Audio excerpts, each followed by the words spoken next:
Hello everyone there. तो आज हम पढ़ने वाले हैं chapter 1.2 which is on saying please. Okay, so first of all on saying please का मतलब क्या होता है। तो देखो गाइज, हमें इस नाम से ही पता चल जाएगा कि हमारे पूरे चैप्टर में क्या होने वाला आज का टॉपिक। ठीक है, तो ऑन सेइंग प्लीज़ यानी कि यहाँ पे ये बताया जा रहा है कि एक प्लीज़ कहने से क्या होता है। ठीक है, अगर कोई आप काम ऐसे ही अपनी धुन में कर रहे हो, ठीक है, दैट्स ऑल्सो ओके, लेकिन उसी धुन में आप थोड़ा सा पोलाइट हो जाए यानी कि प्लीज़ वगैरह ऐड कर दो तो इसका क्या इम्पैक्ट होगा। ठीक है, पॉजिटिव इम्पैक्ट भी पढ़ेंगे और नेगेटिव इम्पैक्ट भी। तो ओवरऑल इसका मतलब क्या होता है कि एक प्लीज बोलने से क्या होता है। Okay, Alfred George Gardiner was born at Chelmsford in Essex in 1865।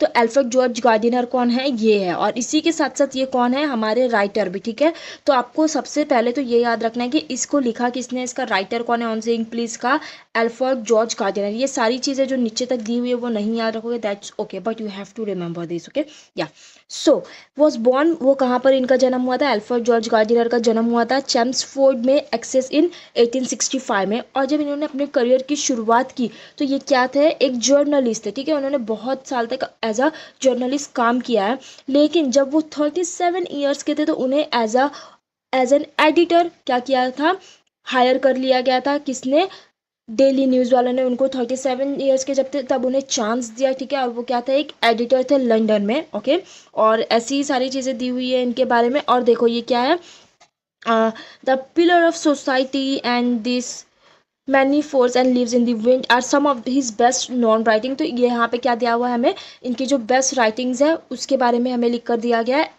His uniqueness lies in his ability to teach the basic truth of life in an easy and amusing manner. He raised the question of morality in everyday life. तो वो क्या करते हैं, हमें एक बहुत ही अच्छे से एलिगेंट ग्रेसफुल तरीके से और ह्यूमरस तरीके से क्या सिखाते हैं कि अब हमें मोरल कैसे बनाए। ठीक है, अपनी मोरल वैल्यूज को कैसे क्या करना है और इनबिल्ट करना है और उसको क्या करना है, रेस करना है और डेली लाइफ में अपने यूज करना। Okay, in on saying please, तो देखो वहाँ पे हमें ये सबसे काम की बात दी हुई है कि जो हम अब पढ़ने वाले हैं जिसका नाम है ऑन सेइंग प्लीज, उसमें क्या है, उन्होंने क्या किया है, he values the he point out the value of good manner in social life and emphasizes the importance of courtesy and politeness in daily behaviour.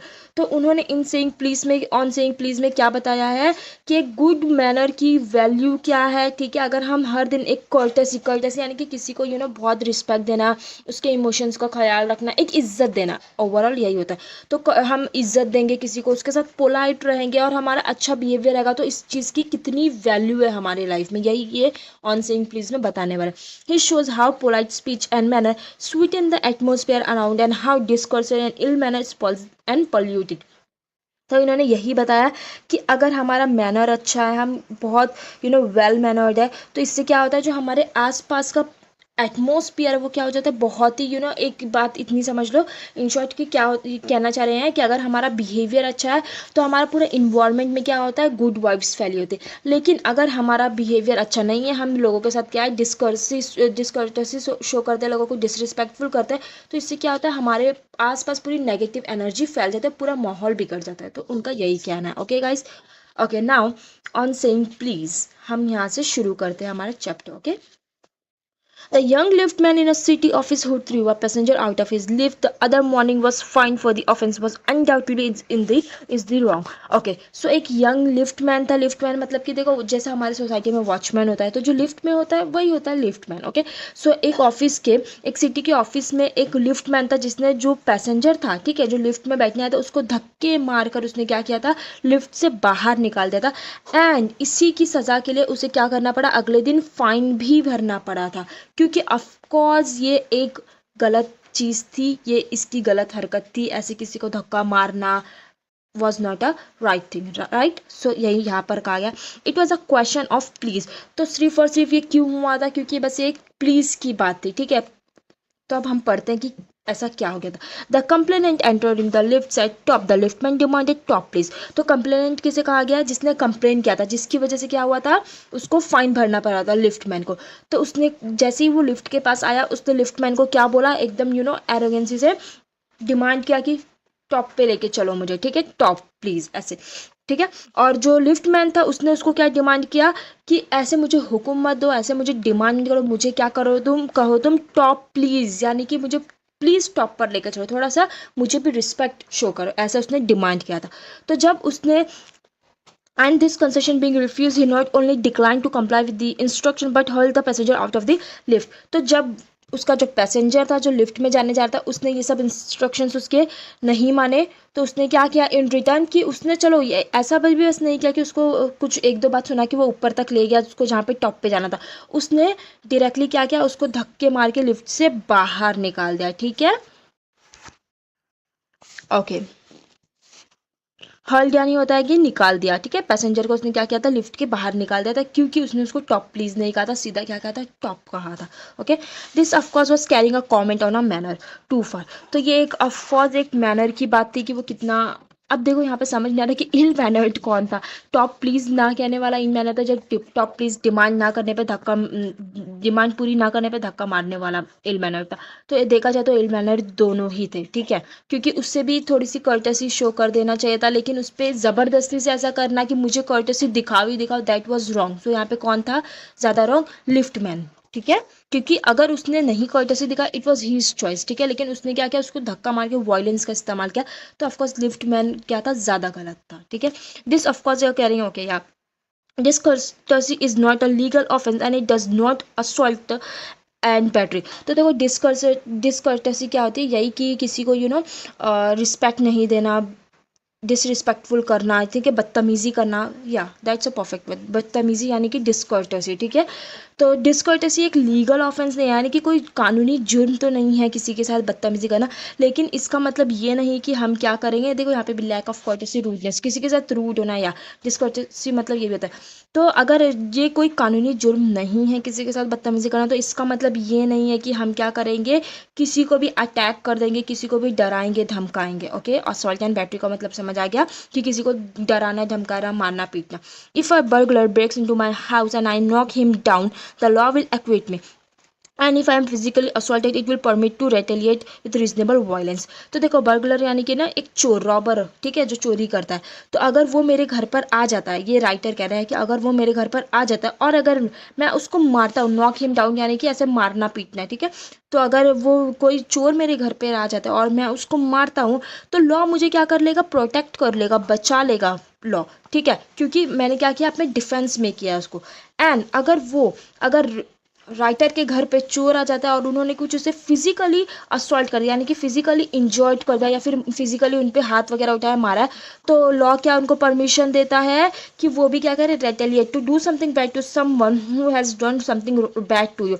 तो लॉ उनको पूरी की पूरी परमिशन देता है कि अगर तुमको वो हार्म करा तो तुम भी उसे क्या करो, हार्म करो, ताकि क्या कर सको, तुम अपने आप को बचा सको, लेकिन विथ रीजनेबल वायलेंस। ऐसा नहीं है कि चोर बस घुसा, उन्होंने चाकू निकाल के मार दिया तो क्या ये चलेगा, नो। रीजनेबल होना चाहिए कि अगर वो तुमको मारा तो भी तुम उन पे हाथ उठा रहे हो, वरना ऐसे बिल्कुल नहीं चलेगा कि कोई तुम्हारा बस आंख दिखा रहा, तुमने उसको सीधा नाइफ ही मार दिया, तो that's also not acceptable, right. Yeah, it does this because the burglar and my assault have broken quite defined command of the law। तो देखो उनको, जो राइटर को ये इतने सारे हक कैसे मिले, क्योंकि जो जिन पर वो हाथ उठा रहे हैं, जिन पे वो अगर वो अपना बदला लेने के लिए अपने डिफेंस में उनको कुछ करते हैं, तो ये उनको किसने अलाउ किया, उनको लॉ ने अलाउ किया, क्योंकि लॉ ने ये कमांड किया है सबको कि सबको ही क्या करना है, फॉलो करना है कुछ हमारे रूल्स एंड रेगुलेशन है, और जो वो रूल्स एंड रेगुलेशन तोड़ेगा, ठीक है, उसे क्या होगा, उसका सामना करना पड़ेगा। ठीक है, यहाँ पे बात समझ आई, let me explain again. It does this because the burglar and my assault have broken quite defined command of the law. तो ये इसीलिए है उनको राइट, ताकि वो अपने डिफेंस में अब मार सके उससे भी, क्योंकि जो असॉल्ट है जिन्होंने उन पर अटैक किया है, ठीक है, या फिर जो चोर है, उन लोगों ने क्या किया है, कुछ तो हमारे जो कंट्रीज के, ठीक है, किसी भी कंट्री की बात करो, लॉ होता है उसको क्या किया है, तोड़ा है। ठीक है, broken quite defined command but no legal system could attempt to legislate against bad manner। लेकिन देखो ऐसे चोरी करना, किसी को डराना, धमकाना, किसी के घर में घुस जाना, ये सब तो एक लीगल क्राइम है, लेकिन क्या बदतमीजी, क्या बैड मैनर्स होना कोई लीगल क्राइम है, नहीं। ठीक है, or could censorship the use of violence against something which it does not itself recognize as a legally permissible offense। तो देखो, या फिर अगर कुछ ने कुछ लीगली जो क्राइम है हमारी कंट्री में उसको किया, तो उसको क्या होगा, उसको पनिशमेंट उसकी ऑफकोर्स मिलेगी, लेकिन जो पनिशमेंट्स नहीं है जिस चीज़ों के लिए, जैसे कि बैड मैनर्स के लिए, ठीक है, तो उससे कोई भी सज़ा नहीं मिलेगी, या फिर कोई भी ऐसी चीज़ जो ऐसा डायरेक्टली नहीं है कि क्या है वो लीगली ऑफेंसिव है, ठीक है, वो लीगली अगर नहीं माना जाता है गलत, तो उसकी कोई भी सज़ा नहीं होगी। तो राइटर ऐसा कहना चाह रहे हैं कि ये गलत बात है। डिस्कर्सिटी की भी क्या होनी चाहिए, सज़ा होनी चाहिए। बदतमीज़ी की भी क्या होनी चाहिए, सज़ा होनी चाहिए। रूडनेस की भी सज़ा होनी चाहिए। जैसे कि सारे हमें लीगल कानून है हमारे लिए बहुत सारे, तो वैसे इन सब चीज़ों को भी लीगल माना जाना चाहिए। Okay, and our sympathy with the lift man, we must admit that the law is reasonable. It would never do if we were at a liberty to box people's ears because we did not like their behavior. तो यहाँ पे ये कहा जा रहा है कि हमारी सिंपैथी मतलब हमें ऐसा बुरा लग रहा है कि डायरेक्टली कोई भी आ रहा है और क्या कर रहा है, लिफ्टमैन को उसको पूरा ऑर्डर दे रहा है कि आई एम योर बॉस, चलो मुझे ऊपर लेके, तो ये गलत बात है और हमारी सिंपैथी है लिफ्टमैन के साथ। लेकिन जो उसने किया हमें वो भी मानना पड़ेगा कि वो गलत था। वी मस्ट एडमिट दैट, ठीक है, क्योंकि जो उसको पनिशमेंट मिला, जो उसको फाइन मिला, वो उसके लिए रीजनेबल था, वो सही बात है। किसी को ऐसे धक्के मारना, किसी के साथ फिजिकली ऐसे हाथ पैर चलाना, ये एक सही बात नहीं है। अगर वो भी उसको पलट कर, जब वो उसको धक्का देकर नहीं कर, अगर वो भी पलट कर मारता तो शायद बहुत बड़ी बात भी हो सकती थी। ओके, सो अगर ऐसा होता, देखो अगर हमारे पास लिबर्टी होती, ठीक है, हमारे पास छूट होती टू बॉक्स का मतलब क्या, फाइट विद द फिस्ट। कि फिस्ट मतलब क्या होता है ना, देखो हाँ यहाँ पे भी दिया हुआ है ना, क्लोज हैंड्स, मुट्ठी जो होती है ना हमारी, जो हमारा पंच होता है उसे कहते हैं फिस्ट, ठीक है। तो अगर हमारे पास ये लिबर्टी होती कि हम हमारी मुट्ठी से हम हमारा पंच किसी के भी मुंह पे मार दे, किसी के भी कानों पे मार दे, जस्ट बिकॉज हमें उसका बिहेवियर नहीं पसंद है, जस्ट बिकॉज हमको उसका टोन नहीं पसंद है, just because the school their face, school यानी कि कोई नाक चढ़ा के, कोई मुंह बना के उनको आड़े टेढ़े एक्सप्रेशन दे रहा है, या फिर जस्ट बिकॉज उसका टोन तुम्हारे साथ अच्छा नहीं है, या फिर वो तुम्हारे साथ बिहेवियर अच्छा नहीं कर रहा है, तो अगर तुमको लिबर्टी है, तुमको इस चीज़ की लीगली परमिसेबल है कि तुम उसको मार दो इस चीज़ों की वजह से, तो क्या होगा, हमारे हाथ कभी खाली नहीं होंगे, हम किसी ना किसी को पकड़ के मारते ही रहेंगे। और जो सिटी में हमारे गटर्स है वो क्या होगा, ऐसे जो हमारे अभी गंदगी बहती है वो नहीं होगी, बल्कि उसकी जगह क्या होगी, उधर पे खून की नदियाँ बहेगी, ठीक है, ऐसा कहा जा रहा है। Okay okay, I may be as uncivil as I may please and the law will protect me against violent retaliation. तो देखो यहाँ पे ये बोल रहा है अनसिविल मतलब क्या होता है ना गाइस, कि बहुत ही वो डिसरिस्पेक्टफुल हो जाए, कुछ भी कर ले, वो कितनी भी बदतमीजी कर ले, लोगों को मारे धाड़े जो भी करे, लेकिन फिर भी क्या करेगा, लॉ उनको बचा लेगा, ठीक है। क्योंकि अगर ये सब मतलब बदतमीजी इन द सेंस कि अगर वो किसी को लीगली कुछ हार्म नहीं करे, ठीक है, वो जो इनलीगल चीज़ हमारे यहाँ पे मानी जाती है हमारी सोसाइटी में, वो सब चीज़ जितनी भी चाहे वो कर ले, कितनी भी अनसिविल हो जाए, लेकिन अगर उन्होंने कोई लॉ को नहीं तोड़ा तो क्या करेगा, लॉ उनको हमेशा प्रोटेक्ट करेगा। अनसिविल मतलब होता है ना गाइस, किसी के साथ डिसरिस्पेक्टफुल होना, किसी के साथ बदतमीज होना, ठीक है, डिसकर्टेसी शो करना, यही होता है अनसिविल होना। तो वो यही कह रहे हैं कि मैं कितना भी अनसिविल हो जाऊं फिर भी क्या करेगा, लॉ मुझे बचा लेगा वायलेशन के अगेंस्ट, ठीक है। आई मे बी हॉट और boorish and there is no penalty to pay except the penalty of being written to down an ill-mannered fellow। तो वो क्या रहे, देखो इसका मतलब क्या है, हमें दिया हुआ है हॉट का आई गेस या दिया हुआ है, having a high opinion on one self and often a low opinion of. अच्छा, खुद को हॉट मतलब क्या होता है ना, कि खुद को सुपीरियर समझना, ठीक है, खुद को महान समझना, खुद को अपने से ऊपर समझना, ठीक है, कि आई एम ग्रेट, और ये सब तो ऐसे ही राह फिरते लोग हैं, ठीक है, तो ऐसा समझूं मैं। या फिर किसी के साथ बुरिश हो जाऊं, यानी कि किसी के साथ कितना भी रूड हो जाऊं, मुझे कोई भी पेनल्टी नहीं मिलेगी, मुझे कोई भी सज़ा नहीं मिलेगी, सिर्फ और सिर्फ इसकी मुझे क्या सज़ा मिलेगी कि लोग मुझे कैसे जानेंगे, एक इल मैनर्ड इंसान की तरह, ठीक है, एक बदतमीज आदमी की तरह। The law does not compel me to say please or to attune my voice to others people's sensibilities and more than it says that I shall not wax my moustache or dye my hair or wear ringlets down my back. तो वो ये कह रहे हैं कि law उनको कोई force नहीं करता, उनको कोई ऐसा ऑर्डर नहीं देता, कंपेल नहीं करता कि तुम लोगों को क्या कहो, प्लीज़ कहो, या फिर जैसे लोगों की सेंसिबिलिटीज, जैसे कि कोई कोई देखो बहुत ज़्यादा इमोशनल होता है, कोई कोई बहुत ज़्यादा सेंसिटिव होता है, और कोई किसी किसी को कुछ फ़र्क ही नहीं पड़ता। तो लॉ मुझे कहीं पे भी वो ऐसा कहना चाह रहे हैं राइटर कि लॉ मुझे कभी नहीं कहता है कि मैं मेरा टून लोगों के हिसाब से, लोगों की पर्सनैलिटीज़ के हिसाब से, लोगों की सेंसिबिलिटीज़ के हिसाब से मैनेज करके चलूँ, यानी कि कोई अगर बहुत सेंसिटिव है तो उसके साथ बहुत नरमी से बात करूँ, ऐसा मुझे लॉ नहीं कहता। एंड लॉ और मुझे क्या नहीं कहता है कि मुझे क्या करना चाहिए, अपनी मस्टैच को, यानी कि अपनी मूंछ को वैक्स करना चाहिए और मेरे बालों को डाई करना चाहिए। और ये भी नहीं कहता कि वेयर रिंगलेट्स, रिंगलेट्स यानी कि ना गाइस कर्ल होते हैं ना बाल किसी के कर्ली कर्ली से, तो वैसे मैं कर्ली करूँ ऐसे मुझे लॉ नहीं कहता है, ऐसा वो कह रहे हैं। It does not recognise the laceration of our feeling as a case of compensation. तो देखो लेसुरेशन मतलब क्या होता है ना, किसी को हर्ट कर रहे हो आप, ठीक है। तो देखो अगर आपको किसी ने आपकी फीलिंग्स को हर्ट किया, किसी ने आपको इमोशनली क्या किया है, हार्म किया है, तो आप उसके लिए कोई केस करके कंपनसेशन उससे नहीं मांग सकते, क्योंकि वो तो हमारे लिए जुर्म ही नहीं है ना, ऐसा कहा जा रहा है। There is no allowance for a moral and intellectual damages of these manner. तो देखो इस चीज देखो, किसी की भावनाओं को नुकसान पहुंचाना, किसी को सोच को, किसी के इंटेलेक्चुअल को गलत कहना, उसको डैमेज करना भी हमारे लिए कोई क्राइम नहीं है, उसके लिए भी कोई लॉ नहीं है। आप जितनी मर्जी चाहो कर सकते हो और आपको उसकी कोई सजा भी नहीं मिलेगी, तो ये तो गलत बात है, ऐसा उनका कहना है।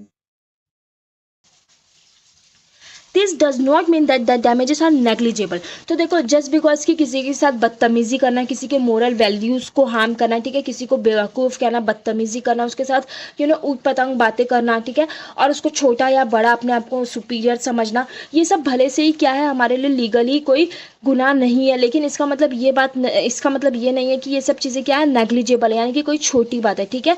ये फिर भी बहुत ज़्यादा इम्पैक्ट करती है लोगों को फिजिकली, मेंटली, इमोशनली। तो ऐसा बिल्कुल भी नहीं है कि जस्ट बिकॉज ये सब लॉ में हमारे इंक्लूडेड है हम क्रिमिनल नहीं बन जाते ये सब करके। लेकिन इसका मतलब ये भी नहीं कि कोई ये बहुत छोटी सी बात है कि हाँ चलो हमने बोल दिया और निकल गया, नो। इस पर दूसरे पर्सन पे ये क्या होता है, इसका बहुत बड़ा इम्पैक्ट होता है, ठीक है।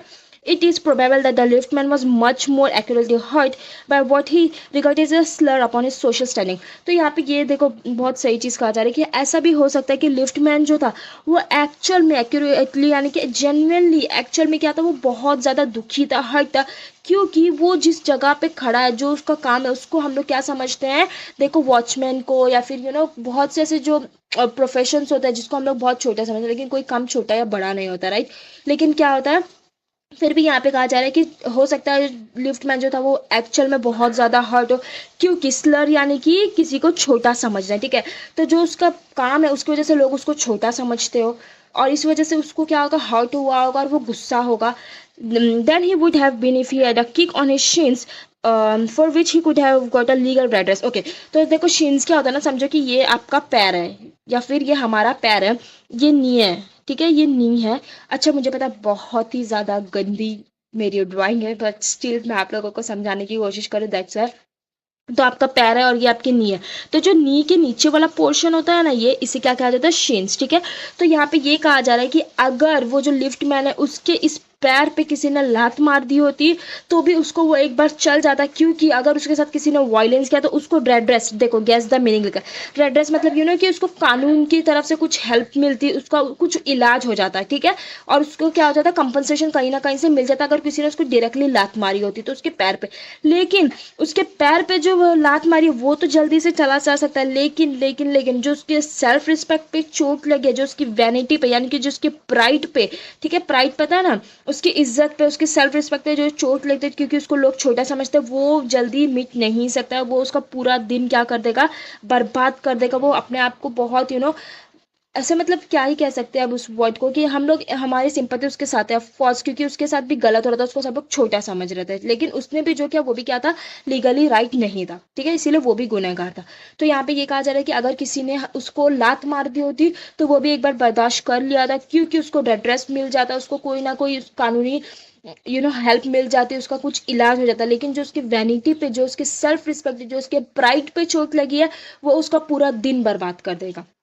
I can imagine that the liftman denied the relief of throwing the author of his warrant out of the lift, brooding over the insult by the hour, the visiting his wife in the evening as much way restoring his equilibrium, ठीक है। तो यहाँ पे ये कह रहा है writer कि मैं इमेजिन कर सकता हूँ कि जो लिफ्टमैन है जब उसने धक्का देके बाहर निकाल दिया होगा उसको, ऑथर को बाहर धक्का निकाल दिया होगा, उसके बाद उसने ये चीज़ पूरे टाइम तक सोचेगी। ब्रॉडरिंग यानी ये होता है ना ओवर थिंकिंग, यहाँ पे लिखा है क्या, एंशियस और सैडली, हाँ या सो क्या करना ब्रॉडली यानी कि ना क्या, ओवर थिंकिंग करना, उस चीज़ को सोच सोच के डिप्रेस हो रहा होगा कि मुझे लोग छोटा समझते हैं और उससे वो बहुत दुखी होगा, उसका पूरा दिन बर्बाद हो गया होगा। लेकिन इस चीज़ का बस उसके पास एक ही सोल्यूशन था, देखो इक्विलिब्रियम यानी कि बैलेंस, ठीक है।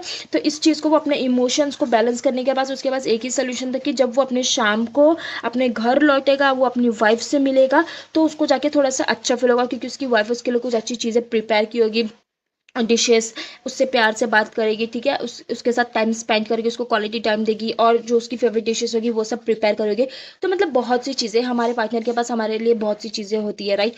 तो उसी हिसाब से कहा जा रहा है कि क्या होगा कि वो पूरा दिन ओवर थिंकिंग, क्या होगा बेचारा पूरा दिन क्या होगा, दुखी होगा, अपसेट होगा, सैड होगा, और वो शाम को जब आप लौट कर अपनी वाइफ की तरफ जाएगा, अपने घर की तरफ जाएगा, तो ही सब क्या हो सकता है, उसका बैलेंस हो जाएगा, तो ही वो अच्छा फील कर सकता है।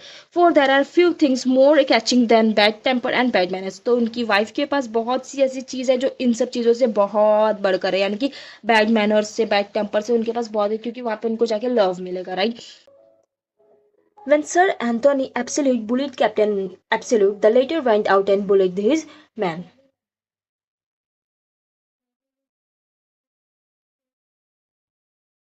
When Sir Anthony Absolute bullied Captain Absolute, the latter went out and bullied his man. तो देखो यहाँ पे क्या कहा गया है कि सर एंथोन एब्सोल्यूट ये कौन है, ये फादर है, ओके, और इनका बेटा कौन है, कैप्टन एब्सोल्यूट, ओके। सो जो सर एंथोनी एब्सोल्यूट है उन्होंने क्या किया, अपने सन को बुली किया, यानी कि उसको डराया नहीं, यानी कि एक फादर अपने बेटे को कैसे डराता है, मतलब कि थोड़े बहुत धमकी देता है कि वो क्या हो, थोड़ा सा कंट्रोल में आ जाए, ठीक है। तो वैसे उन्होंने क्या किया, उसको डराया, थोड़ा सा डांट वाट लगाई, चिल्लाया, रूड हुए उसके साथ, ठीक है, किसके साथ, अपने बेटे के साथ, ठीक है। यहाँ पे बात समझ आ रही है, एक बाप और बेटे की बात हो रही है। तो बाप ने किसको डांट लगाई थी, अपने बेटे को, और अब बेटे ने क्या किया कि उसका जो आदमी था, यानी कि उसके जो वर्कर था, ठीक है, उसके पास जो काम करता था, जिसका नाम था फैग, ठीक है। तो फैग को क्या किया, उसने जाकर चिल्लाया। फिर फैग ने क्या किया, वो नीचे की तरफ गया, डाउनस्टेयर्स यानी कि नीचे की तरफ गया, और जो पेज बॉय था, पेज बॉय यानी कि देखो जो लोग है ना, रिसेप्शनिस्ट कह सकते हो, ठीक है, वो अपने काउंटर पे बैठे होते हैं ना, तो उनको जाके चिल्लाया, ओके। तो यहाँ पे यही चेन बताई जा रही है कि ये है हमारे सर एंथोनी एब्सोल्यूट, उन्होंने किसे चिल्लाया, अपने बेटे को। अब उनका बेटा क्या जा रहा है और किसी के पास, तो ये चेन जो है ये क्या होती है, कंटिन्यू क्या होती है, यस कंटिन्यूअस रहती है, ठीक है। वो अगर हम किसी एक का दिन बर्बाद करें तो वो दूसरे का दिन बर्बाद करता है, दूसरा तीसरे का, और तीसरा चौथा का, ये चेन क्या होती है, ऐसी ही बनते जाती है। तो यही यहाँ पर कहा जा रहा है, okay. So probably the man who set top to the lift man was really only getting back to his employer who had not said good morning to him because he himself have been henpecked at breakfast by his wife। तो यहाँ पे बोला जा रहा है कि हो सकता है, देखो हमने ये साइड तो देख लिया कि लिफ्टमैन को उसने ऐसा डायरेक्टली डिमांड किया था, तो लिफ्टमैन को ऐसा अपने ईगो पे लगी कि क्या मुझे अपने से छोटा समझता है, और लिफ्टमैन ने उसको धक्के मार के निकाल दिया। लेकिन अगर कॉइन का हम दूसरा साइड देखें तो ये भी हो सकता है कि जिस आदमी ने डायरेक्टली आके उसको डिमांड दिया, लिफ्टमैन को कहा कि टॉप, वो खुद किसी बात से अपसेट हो सकता है कि उसका एम्प्लॉयर यानी कि जो बॉस है, ठीक है, एम्प्लॉय यानी कि जो उसके पास काम करता है, और एम्प्लॉयर यानी कि बॉस, तो ठीक है, जो उसका बॉस होगा, यहाँ पे किसकी बात चल रही है, स्ट्रेंजर की, जिसको लिफ्ट से धक्के मार के निकाल दिया गया था, कंप्लेनेंट की। तो कंप्लेनेंट की बात यहाँ पे हो रही है कि क्या पता वो खुद किसी बात से क्या होगा, अपसेट होगा, उसको उसके बॉस ने चिल्लाया होगा जस्ट बिकॉज उसने उसे गुड मॉर्निंग नहीं कहा इतनी सी बात पे, ठीक है। और हो सकता है ये भी कि वो इसीलिए उसको गुड मॉर्निंग नहीं कहा होगा अपने बॉस को, क्योंकि वो खुद क्या हो रहा था, अपनी वाइफ से क्या हो गया था, देखो यहाँ पे क्या है, गैस द मीनिंग हैंडकेप्ट वन, यानी क्या होता है कि किसी को खड़ी खोटी सुनाना, ठीक है। तो हो सकता है कि उसकी वाइफ ने खुद उसको खड़ी खोटी सुनाई हो, उसके बाद to whom the cook has been stolen because the housemaid had answered her back। तो जिसकी देखो अब उसकी वाइफ ने उसको क्यों चिल्लाया, क्योंकि उसकी वाइफ को उन लोगों का जो कुक है उसने क्या किया है, चिल्लाया है, बहुत रूड हुआ है, चिल्ला तो नहीं सकता, मतलब रूड हो गया, रूडली बात किया, इसलिए उसकी वाइफ भी गुस्सा है, ठीक है। और ये जो उनका वो था, शेफ था, ओके, कुक था जो उनका, वो क्यों गुस्सा था, क्योंकि जो हाउस मेड है उनके घर में काम करने वाली है, सर्वेंट है, ओके, हाउस हेल्पर जिसे हम कहते हैं, उसने क्या किया था, उसको आंसर बैक किया था। मतलब ये चेन क्या हो रही है, समझ रहे हो यहाँ पे क्या कहा जा रहा है, again this is something complicated, so I think I should explain it again, okay. So तो यहाँ पे ये कहा जा रहा है कि जिस आदमी ने लिफ्टमैन को ये कहा था कि तुम डायरेक्टली मुझे टॉप पे लेके चलो, और बिल्कुल वो राजी नहीं था कि मैं प्लीज़ प्लीज़ क्यों बोलूँ, मेरा दिमाग ऐसे ही ख़राब है, मैं तुझे यहाँ पे और क्यों तुझे इतना ये करूँ, बटर कोट करूँ या शुगर कोट या बटर लगाऊँ, कुछ भी, ठीक है।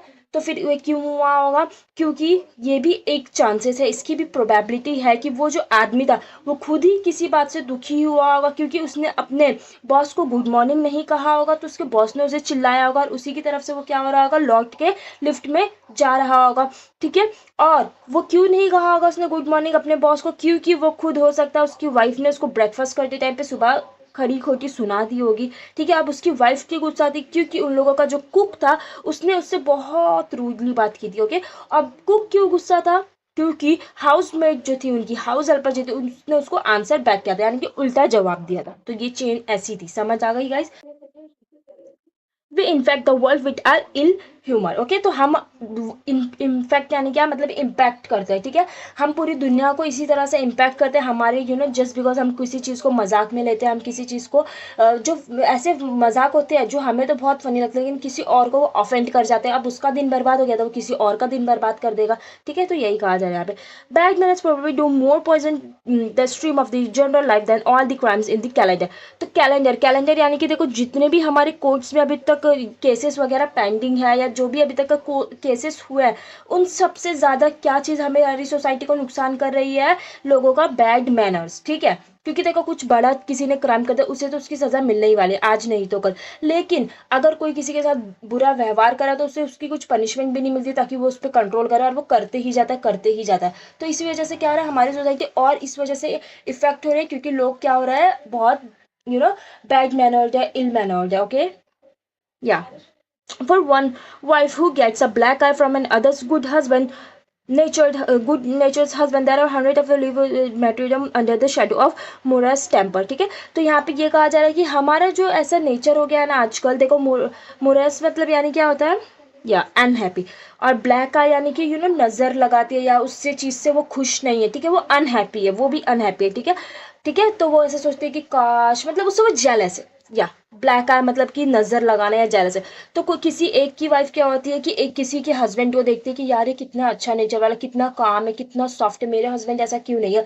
और फिर वो उसी बात से क्या होती है, अपने आप को क्या करती है, बहुत अपने हस्बैंड को भी क्या सोचती है कि ये मेरे साथ तो बिल्कुल ऐसा नहीं, और इस बात से वो बहुत जेलस होती है, और बहुत कैसा हो जाता है मॉल, एकदम अनहैप्पी वाला, पूरी नेगेटिव वाइब्स क्या हो जाती है, स्प्रेड हो जाती है। तो ऐसे ही होता है आजकल, है ना, कि एक दूसरे से मतलब उससे खुश भी हो सकती थी वो, ठीक है, ये हम पे डिपेंड करता है कि शी इज सो लकी, उसका हस्बैंड कितना अच्छा है, बट नहीं, उससे ऐसा था कि मेरा हस्बैंड अच्छा नहीं है तो उसका क्यों अच्छा है, ठीक है। तो ऐसा होता है, but all the same the law can not become the guardian of our private matters, of course. तो देखो, ऐसा पॉसिबल ही नहीं है कि हमारी जो हर दिन की लड़ाई है, ऐसी हर बात, दिन में कितनी चीजें होती है, दिन में कितने लोग हैं हमारे, ऐसे लॉजिकल वाले जो हमारे क्रिमिनल वाले केसेस है, वो इतने आगे आगे पेंडिंग पड़े हुए। तो अगर हम इन सब चीजों पे किसी के बैड मैनर्स के, किसी के प्राइवेट मैनर्स पे हम फोकस करने लगे, इसको केसेस बनाने लगे, इसको यू नो लॉ की नजर से देखने लगे, तो हो ही गया फिर कल्याण। तो ऐसा हो ही नहीं सकता कि क्या हो, हमारे इन सब चीजों को, हमारे बैड टेम्पर को, हमारे प्राइवेट मैटर्स को क्या करे, लॉ इससे हमारा गार्डियन बने। Okay, no decalogue could cover the vast area of offense, and no court would administer a law which govern our social civils, our speech, our tilt of eyebrows and all the our moods and manners। तो ठीक है, यहाँ पे यही कहा जाता है, देखो नो डिकोलॉज यानी कि क्या है, द 10 कमांड्स। देखो 10 कमांड्स किसके, बाइबल में एक कमांड्स है, ठीक है। तो वो बाइबल या हमारे लॉ, ये कुछ भी हो जाए, हम अपने प्राइवेट मैटर्स को, छोटी छोटी बातों को, जैसे कि हमारा मूड कैसा है आज, हम कैसे लोगों को ट्रीट करते हैं, हमारे मैनर्स कैसे, हम कैसी बातें करते हैं, कैसे स्पीच देते हैं, ठीक है। और टिल्ट और आईब्रोज यानी कि आईब्रोज से यानी कि हम ऐसे एक्सप्रेशन देते हैं, what he so creepy, he so weird, ऐसी सब चीजें, ठीक है। ऐसी आईब्रोज हम थोड़ी सी ऐसे टिल्ट करते हैं ना, तो वही लिखा गया है। तो ये सब चीजों को तो कोई भी क्या नहीं कर सकता है, एडमिनिस्टर नहीं कर सकता, चाहे वो लॉ हो या रिलीजियस लॉ हो, ठीक है। वो एक खुद का मैनर होता है, वो हमें खुद सीखना पड़ता है। अब हर कोई किसी एक बंदे को हम पकड़ के नहीं सकते, ओह तू ऐसे एक्सप्रेशन क्यों देता है, this is wrong, we can not point out everyone, right. So this is what is written here. Okay, we thought we are born to endorse the verdict against the lift man, ठीक है। तो ये बहुत obvious सी बात है। देखो, endorse यानी कि हम सपोर्ट करेंगे वर्डिक्ट को, जो जजमेंट हुई थी, जो फाइन भरना पड़ा था हमारे लिफ्ट मैन को, उसको हम सपोर्ट करते हैं। क्यों? क्योंकि वो एक लॉ है, उसने धक्का मार के ये जो किया था फिजिकली, वो गलत बात थी, राइट। आज वो था, कल हम भी हो सकते, तो of course we have to support that. Okay, तो हम ऑफकोर्स उस चीज को सपोर्ट करेंगे, एंडोर्स करेंगे। एंडोर्स यानी सपोर्ट और वर्डिक्ट यानी कि उसको जो जजमेंट मिला था। Okay, most people will have a certain sympathy with him, okay, which is while it is true that there is no law that compels us to say please। तो देखो, ऐसे बहुत से भी लोग होंगे जो उससे भी सिंपथाइज करेंगे, उससे भी कहेंगे कि भाई वो भी तो सही बोला था ना, वो भी एक इंसान है, वो भी रिस्पेक्ट डिजर्व करता है। तो हम वो भी बात मानते हैं कि yes of course he also deserves respect, everyone deserves respect. Okay, लेकिन उसने कुछ लॉ जो था वो तोड़ा था, क्योंकि कोई भी लॉ ठीक है, हमें कंपेल नहीं करता, कंपेल्स नहीं करता, यानी कि हमें कोई फोर्स नहीं करता, कोई भी लॉ हमारी कंट्री का, पूरे वर्ल्ड का हमें ये ऑर्डर नहीं देता कि हम क्या कहें, प्लीज कहे किसी को। ठीक है, वो क्या है, खुद की हमारी एक सोशल प्रैक्टिस है। जो देखो, इंसान क्या सोशल एनिमल है, हम सोसाइटी में रहते हैं, सब सीखते हैं। हम किससे सीखते हैं? हमारे पेरेंट्स से सीखते हैं, ठीक है, हमारे इन्वायरमेंट से सीखते हैं। हमारी जो भी नॉर्म्स बनते हैं कि ये लड़कियों के लिए, ये लड़कों के लिए, ये हम कैसे सीखते हैं? हमारे पेरेंट्स से सीखते हैं। तो this is what is written here. Okay, so please, that is a social practice much older and more sacred than any law which enjoys us to be civil. तो देखो, जो हमारी सोशल प्रैक्टिस है, ये जो हम सोसाइटी से सीखते हैं, ये बहुत ज्यादा सेक्रेट है। सेक्रेट इन द सेंस कि ये बहुत ज्यादा होली है, ठीक है, बहुत ज्यादा पुरानी है, और हमें इससे ज्यादा वैल्यू करनी है। ओके, तो वो एक खुद का ही हम मतलब हम पे डिपेंड करता है कि हम इस चीज को कितना वैल्यू करते हैं, जो हमने सोशली सीखा है। ठीक है, ना कि किसी लॉ को। लॉ तो फिर भी तोड़ देंगे, लेकिन वो खुद की एक समझ बूझ होगी, ठीक है, खुद का एक मैनर होगा, तो हम कभी नहीं तोड़ेंगे। Okay, there and the first requirement of civility is that we should acknowledge a service, please and thank you are a small change with which we pay our ways as a social being। तो यहाँ पे ये कहा गया है कि देखो, हमें सिविलिटी बनना है, यानी कि हमें एक रिस्पेक्टफुल बनना है, एक सोसाइटी का अच्छा ह्यूमन बींग बनना है। तो हमें ये समझना पड़ेगा कि जो हमारे छोटी छोटी सी चेंजेस है हमारे बिहेवियर में, जैसे कि थैंक यू कहना, लोगों को प्लीज कहना, सबसे रिस्पेक्टफुली बात करना, सबको कर्टेसी दिखाना, ये हम क्या करते हैं, अपनी सोसाइटी को हम अपना कंट्रीब्यूट ऐसे करते। ठीक है, अभी आप जो भी कमाते हो, जो भी आपके स्टेटस है, वो आपके लिए। लेकिन अगर आप ऐसे प्लीज बोलते हो, किसी को थैंक यू बोलते हो, और आपका जो भी बिहेवियर है वो सोसाइटी के लिए, तो आप कैसे अपने आप को कंट्रीब्यूट कर रहे हो सोसाइटी के लिए? इस तरह से। ठीक है, क्योंकि आप अपने पैसे तो सोसाइटी में दोगे नहीं, तो आप सोसाइटी को कैसे अच्छा बना सकते हो, कैसे चेंज ला सकते हो? थोड़ा सा पोलाइट होकर, सबको रिस्पेक्ट देके। आप रिस्पेक्ट देखो, कल आपकी जनरेशन आएगी, आपसे जो जनरेशन आएगी वो भी देखेगी कि my father is really good man, my mother is a really good woman, तो वो कितनी अच्छी है, मुझे भी ऐसा सीखना चाहिए। तो आप ऐसे चेंज कर सकते हो थोड़ी थोड़ी चीजों से। Okay, there are the little courtesies by which we keep the machine of life oil and running sweetly।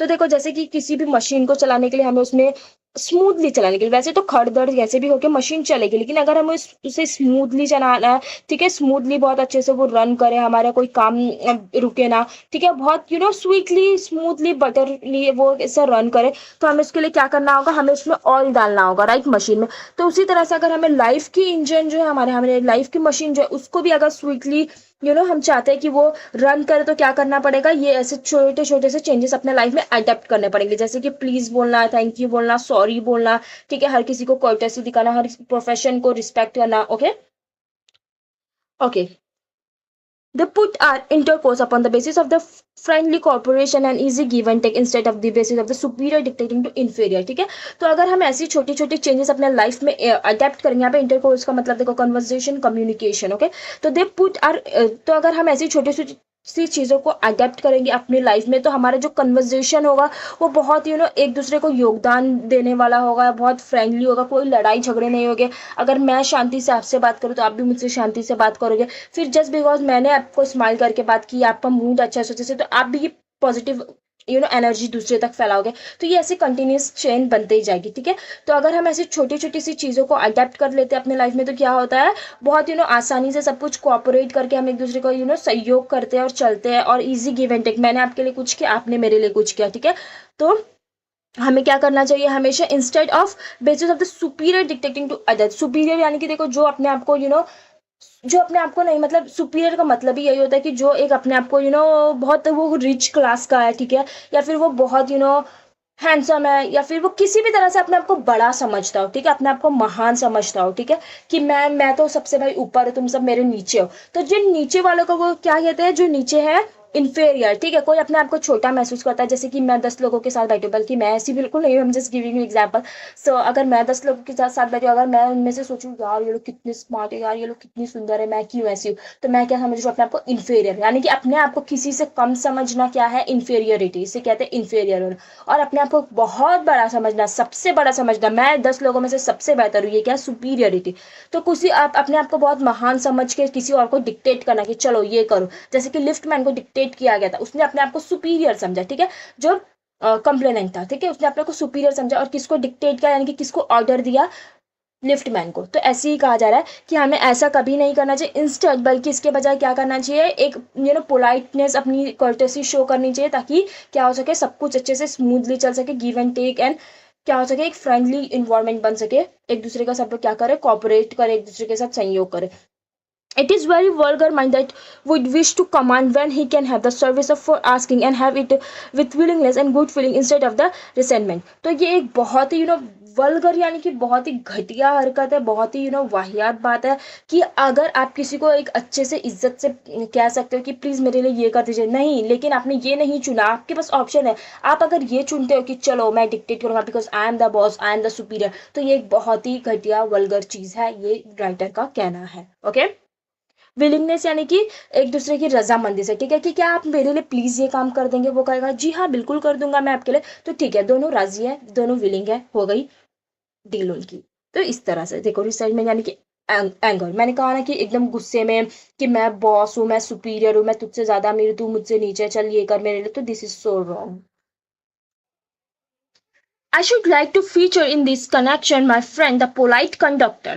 Okay, तो ये क्या कह रहा है अभी हमारे ऑथर कि मैं अपने एक फ्रेंड के बारे में बात करना चाहूंगा, ठीक है, फीचर यानी कि उसको हाईलाइट करना चाहूंगा, उस पर थोड़ा सा क्या करना चाहूंगा, इंपॉर्टेंस देना चाहूंगा मेरे एक फ्रेंड को, जो कि कौन है, एक पोलाइट कंडक्टर है, ठीक है, कंडक्टर तो है वो, लेकिन साथ ही पोलाइट है. पोलाइट यानी कि बहुत सॉफ्ट है, एक रिस्पेक्टफुल पर्सन है, बहुत इज्जत से सबसे बात करता है, वैसा politeness. Okay, so by the discriminating title I do not intend to suggest a rebuke to conductors generally, or the contrary. I am disposed to think that there are few classes men who come through ordeal for very trying call of the bus. Okay, so देखो, अब इन्होंने यहाँ पर ऐसा कहा कि polite conductor, तो इसका मतलब ये नहीं है कि ये कुछ ऐसे कंडक्टर्स को जनरली कहना चाहते हैं कि वैसे तो कंडक्टर्स पोलाइट नहीं होते हैं, लेकिन मैं एक कंडक्टर को जानता हूं जो मेरा दोस्त है, वो पोलाइट है, तो ऐसा बिल्कुल भी डिस्क्रिमिनेट नहीं करना चाहते कि बस एक ही है मेरा दोस्त जो है वही बस एक पोलाइट कंडक्टर, बाकी बिल्कुल भी कंडक्टर्स पोलाइट नहीं. इनका ऐसा बिल्कुल नहीं कहना, बल्कि ये तो ये कह रहा है कि मैं इस चीज तो मानता हूं कि जो कंडक्टर्स होते हैं उनकी जो जॉब होती है, देखो, ऑल डे एंड डिफिकल्ट और पेनफुल एक्सपीरियंस, तो उनकी जो जॉब होती है वो एक्चुअल में एक डिफिकल्ट एक्सपीरियंस होता है, वो बहुत डिफिकल्टीज फेस करते हैं पूरे दिन में, और उनके लिए इनके दिल में बहुत रिस्पेक्ट भी है, ठीक है, तो ऐसे डिस्क्रिमिनेट नहीं कर रहा है, किसी भी कंडक्टर को छोटा नहीं कह रहा है. Okay, yeah here and there you will meet an unpleasant specimen who regards the passenger as a natural animal creature whose chief. Okay, okay, तो आप हर जगह पर देखोगे यहाँ वहां कि जो भी हमारे कंडक्टर्स होते हैं उनको क्या लगता है कि जो उनका पैसेंजर है वो क्या है, एक उनका एनिमी है, और वो क्यों आया है यहाँ पे, जस्ट बिकॉज उनको चीट करने आया, ठीक है. तो उनको क्या लगता है ना कि अगर वो ऐसे मतलब सॉफ्ट रहेंगे, काम रहेंगे, तो उनको सब लोग क्या सोचेंगे कि ये तो बहुत ऐसे सीधा साधा आदमी है, मैं इसको बेवकूफ बना सकता हूँ.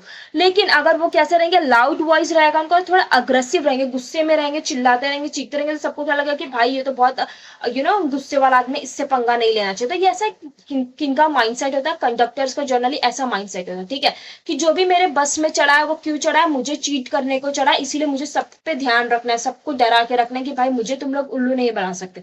तो ऐसा कंडक्टर्स को जनरली लगता है, but this type is rare than it used to be. लेकिन जिसकी बात अभी करने जा रहे हैं हमारे राइटर साहब, ठीक है, जिस कंडक्टर की वो बात कर रहे हैं, वो जो टाइप है, मतलब वैसे लोग बहुत ही कम होते हैं, ठीक है, बहुत ही रेयर है वैसे लोगों का मिलना, वैसे कंडक्टर्स का मिलना.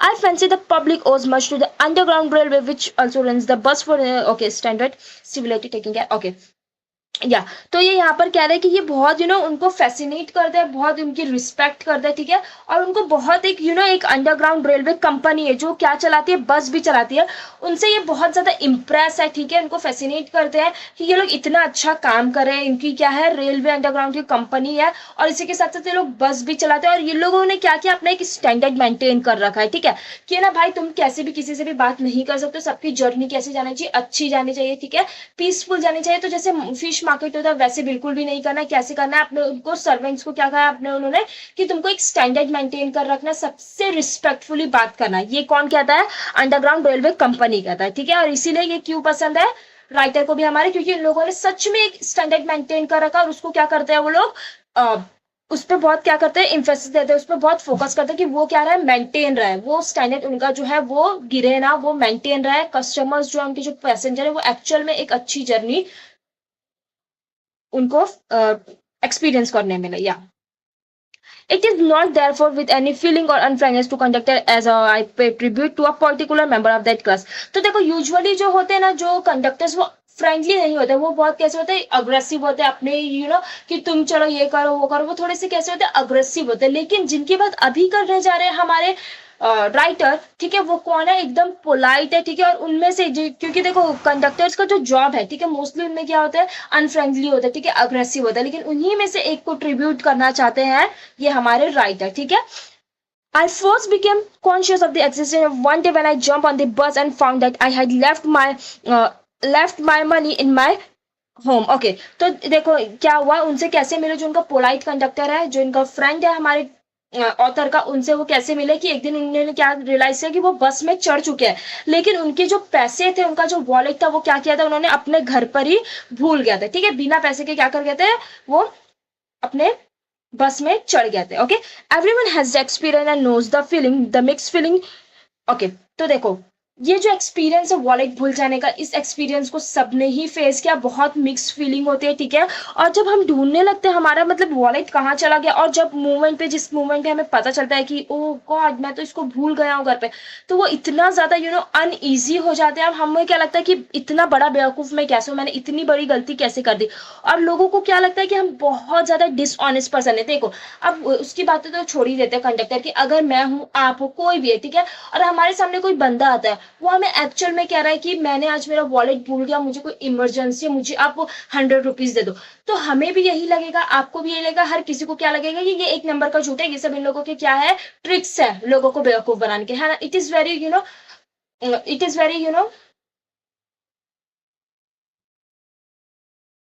इट इज वेरी ऑब्वियस कि हम लोगों को आज के टाइम पे ऐसे ही लगेगा, कोई एक्चुअल में भी कुछ फेस कर रहा है, लेकिन इतने फ्रॉड्स हैं आजकल, तो सच में सबको क्या लगता है कि यार ये सच में ही कोई फ्रॉड है, कोई किसी का विश्वास नहीं करता। You would not be at all surprise if the conductor I do call as much and say I know the stale trick. तो देखो तुम बिल्कुल भी सरप्राइज नहीं होगे अगर तुमने अपना वॉलेट भूल गया, अगर तुम बस में चढ़ गए और कंडक्टर जो वो तुम्हारी अच्छी खासी बैंड बजा दे कि मुझे ना ये सब ट्रिक बहुत पहले से पता है, ये मुझे बेवकूफ बनाने की मत कोशिश कर, तू चल पैसे निकाल, तो ये सब अगर तुमको वो खड़ी खोटी सुनाता है, तुमको ऐसा कोल्डली बात करता है, ठीक है, खड़ूस बन के, तो और तुम्हें कितनी भी बात बोलते हो तो तुम सरप्राइज नहीं हो, क्योंकि ये एक्सपेक्टेड है। ये मैंने भी कहा ना कि हम भी होंगे तो यही कहेंगे कि हमें कोई बेवकूफ बना रहा है। Okay.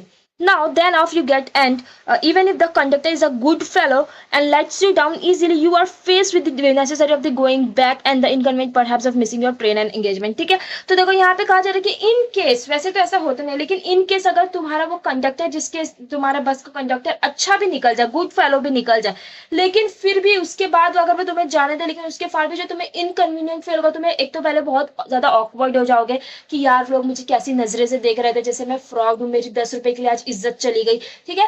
और तुमको क्या लगेगा कि मतलब बहुत एम्बेरस होगे, खुद में ओवर थिंकिंग करोगे, और बहुत सी चीजें देखो, क्योंकि फॉरन तो तुम्हें छोड़ नहीं देगा कंडक्टर, वो भी तुमसे थोड़ा आर्ग्यू करेगा कि तुमने कहाँ से चढ़ा, अच्छा ऐसा हुआ था, क्या हुआ था, ये बता, उसके बाद जाके विश्वास करेगा, तो उसको विश्वास दिलाने में भी तुम्हारा टाइम जाएगा, और इस टाइम में क्या पता तुम्हारी कुछ ट्रेन मिस हो जाए, तुम्हारी एंगेजमेंट्स मिस हो जाए। Having searched my pockets in vain for stray coppers and having found I was utterly penniless. Okay?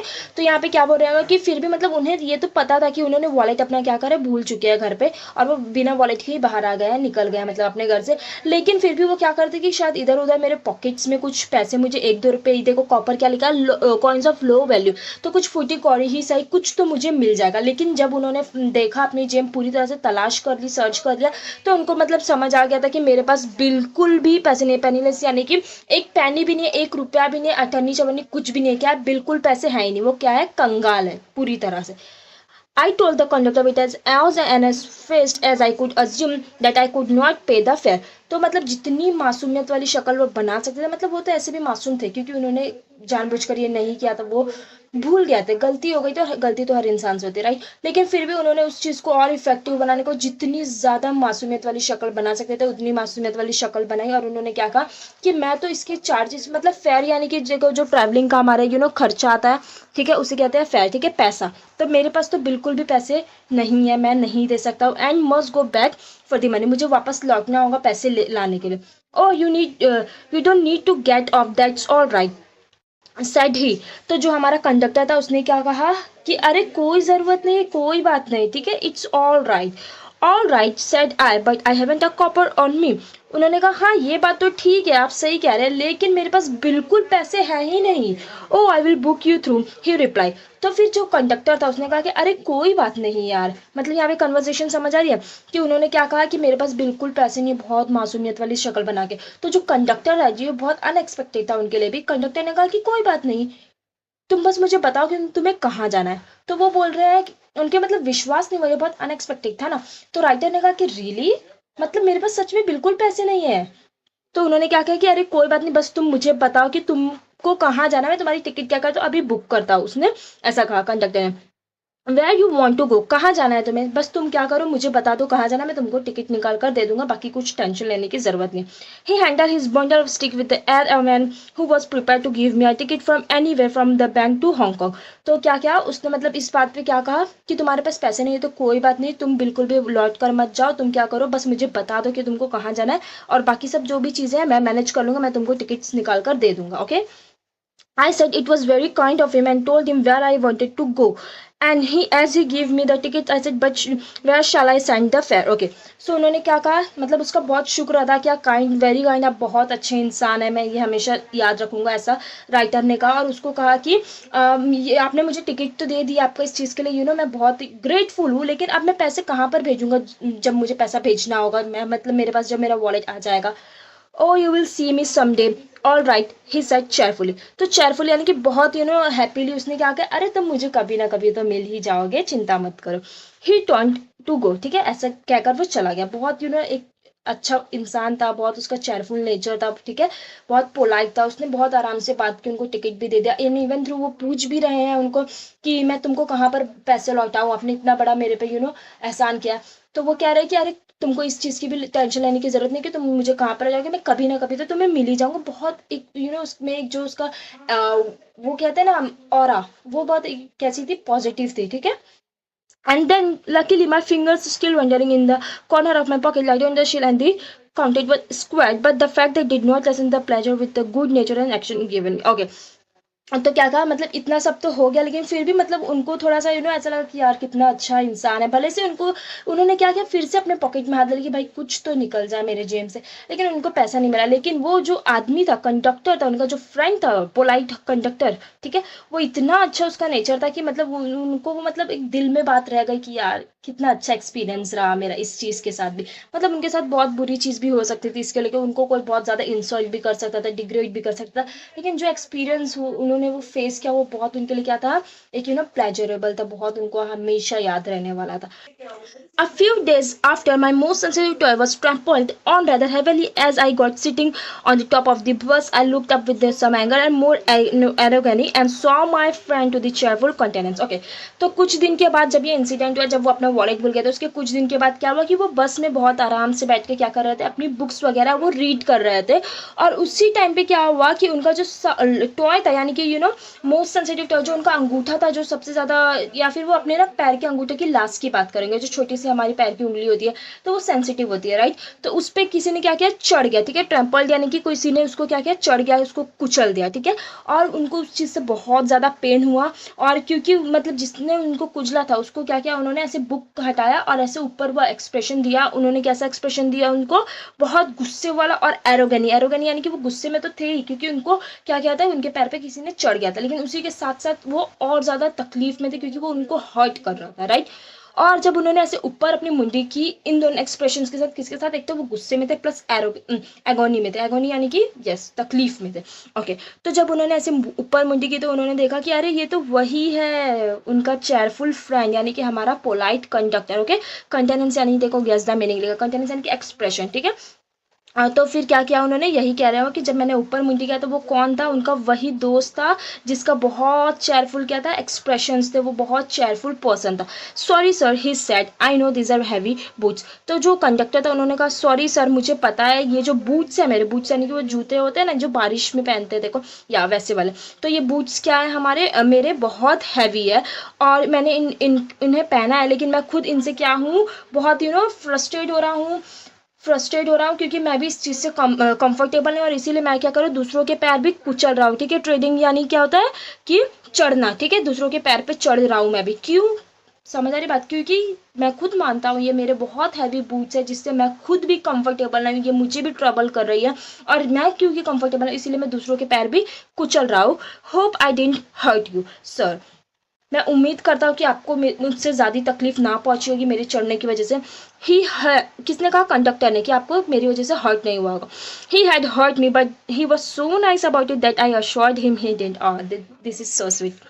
तो उन्होंने कहा कि उसने मुझे हर्ट तो किया था, बहुत ज़्यादा हर्ट किया था, तभी उनको गुस्सा भी आया, उनको तकलीफ भी, लेकिन वो इतना अच्छा इंसान था कि मैंने उसको खुद दिलासा दिया, बल्कि तकलीफ मुझे ही थी लेकिन उन्हीं ने ही कंडक्टर को दिलासा दिया। अश्योर्ड यानी कि दिलासा देना, ठीक है, उनको मतलब तसल्ली दी कि नहीं नहीं मुझे आपने कुछ नहीं किया, मैं कंफर्टेबल हूँ, मैं ओके हूँ, ऐसा।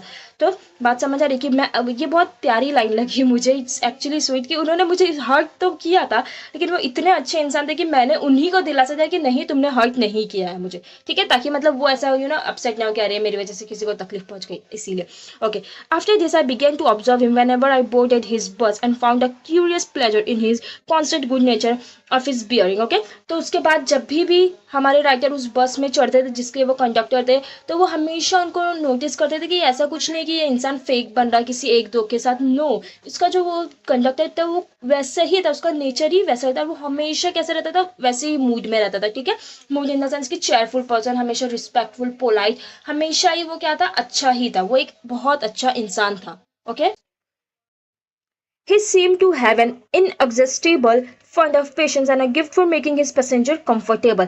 तो देखो उन्हें देखकर ऐसा लगता था ना कि उनके पास अनलिमिटेड पेशेंस है, मतलब कोई कुछ भी कर दे, उनको एक नेचर ने गिफ्ट ही दिया है कि वो क्या कर सकते हैं, अपने पैसेंजर को उस चीज़ से कंफर्टेबल बना सके, उस चीज़ से अपने पैसेंजर्स की ट्रैवलिंग को क्या कर सकते हैं और मेमोरेबल बना सके, ठीक है। I noticed that if it was raining, he would up to the restaurant to give someone to tip. There was a room inside। तो उन्होंने ये भी उनके नेचर में ऑब्जर्व किया कि अगर कभी बारिश होती थी, ठीक है, और कुछ लोग ऊपर बारिश में बैठे होते थे बस के जिधर पे बारिश गिरती थी, ठीक है, तो वो क्या करते थे, वो फौरन से ऊपर जाते थे और उन्हें बोलते थे कि अरे नीचे आ जाओ, यहाँ पे क्या है, सीट्स है तुम्हारे लिए, ठीक है, ताकि तुम बारिश में ना भीगो, तुम कंफर्टेबल होके इधर नीचे बैठ जाओ।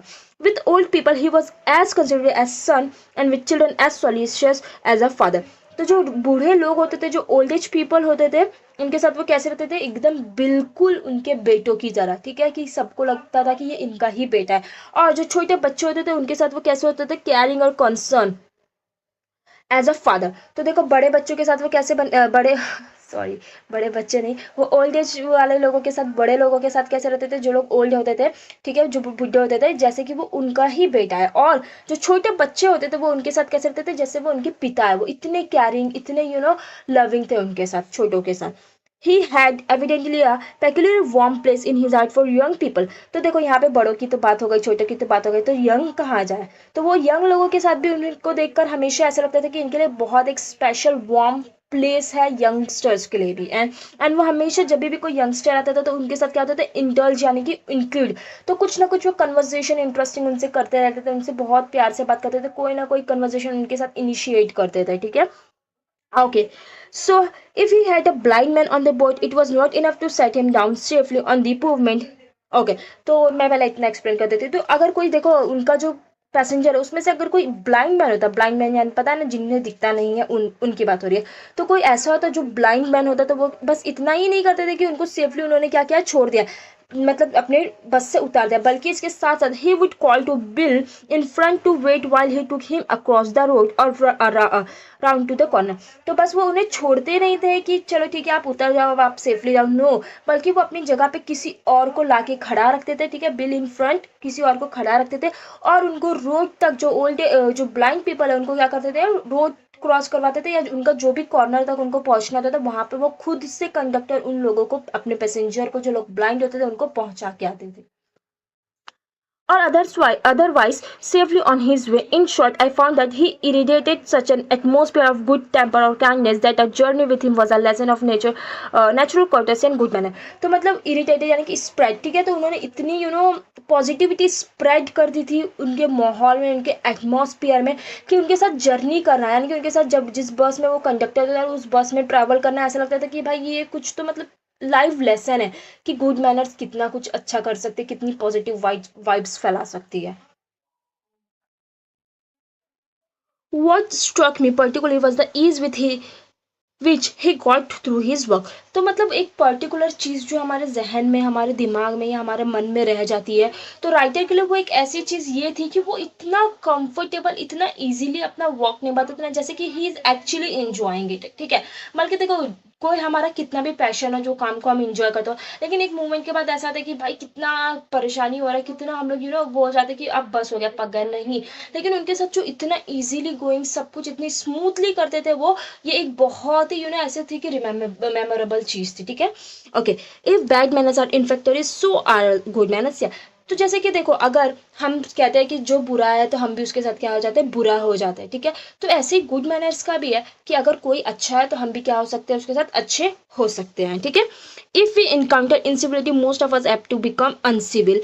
ओके, तो देखो अगर हमारे साथ कोई अनसिविल बन रहा है, यानी कि अगर कोई मेरे साथ बदतमीजी कर रहा है, तो मोस्टली ये चांसेस है कि मैं भी उसके साथ बदतमीजी करूंगी। मैं चाहूंगी उसको मैं ईंट का जवाब पत्थर से क्यों ना दूं। तो ये मोस्टली चांसेस है। ठीक है, क्योंकि ये बहुत रेयर होता है कि भाई मैं एक क्या हूँ, सती सावित्री हूँ and anything like that, mother Teresa हूँ, कि मैं एकदम शांति से बैठे रहूँ, कोई मेरे से अनसिविलिटी कर रहा है। ये बहुत रेयर चीज़ है। ठीक है, और ये जो हमारा कंडक्टर, उनमें ये चीज़ थी कि कोई कस्टमर चाहे कैसा भी हो, वो कैसा होता है, तो उसके साथ एकदम सिविलिटी के साथ बात करते थे, एकदम पोलाइटली बात करते थे। But it is an unusually occult person who can be disagreeable with sunny people. First of all, sunny people मतलब होते हैं ना अच्छे लोग। ठीक है, जो लोग एकदम काम होते हैं। ठीक है, मजे मस्ती अपने चिल करते हैं, कि दूसरे में को कुछ टोका टाकी नहीं करता, इसे कहते हैं सनी पीपल, मतलब अच्छे लोग। That's it. क्या इनकाउंट मतलब ये इम्पोलाइट। ओके, तो क्या कह सकते हैं हम एक और, जो लोगों को देखो मैनर्स नहीं होते। ठीक है, जिन लोगों को अच्छे से बात करने का तरीका नहीं होता, उन्हें कहते हैं इनकाउंट पर्सन। ओके, तो वो ये कह रहे हैं कि अगर हम यहाँ पे, मैं आप लोगों को ये फिर से एक्सप्लेन करना चाहूँगी कि देखो अगर हमारे साथ कोई बुरा करता है तो मोस्टली हम क्या होंगे, उसके साथ भी बुरे होंगे। लेकिन वो बहुत ही बहुत ही बेकार इंसान होगा, बहुत ही घटिया इंसान होगा, जो अच्छे लोगों के साथ भी क्या होता होगा, बुरा होता होगा। ठीक है, मतलब देखो अभी हम क्या सोचेंगे कि यार कितना अच्छा कंटेक्ट था, अगर वो मुझसे अच्छे से बात करता तो मैं भी उसके साथ अच्छे से बात करती। लेकिन कुछ लोग ऐसे भी होते हैं कि उनको अच्छे का जवाब भी बुरे से देना होता है, और वो बहुत ज्यादा क्या होते हैं, बेकार लोग होते हैं, इम्पोलाइट लोग होते हैं। ठीक है, ऐसा कहना है राइटर का। It is with manners as with the weather. तो ऐसा ही होता है कि मतलब हम क्या सोचते हैं, जैसा मौसम वैसे हम, जैसी संगत वैसी रंगत, ऐसा सब सोचते हैं। लेकिन क्या होना चाहिए, हमारे मैनर्स, हमारे मोरल्स हमेशा हमारे साथ होने चाहिए, चाहे कोई भी कैसा हो। ऐसा ये राइटर का कहना है।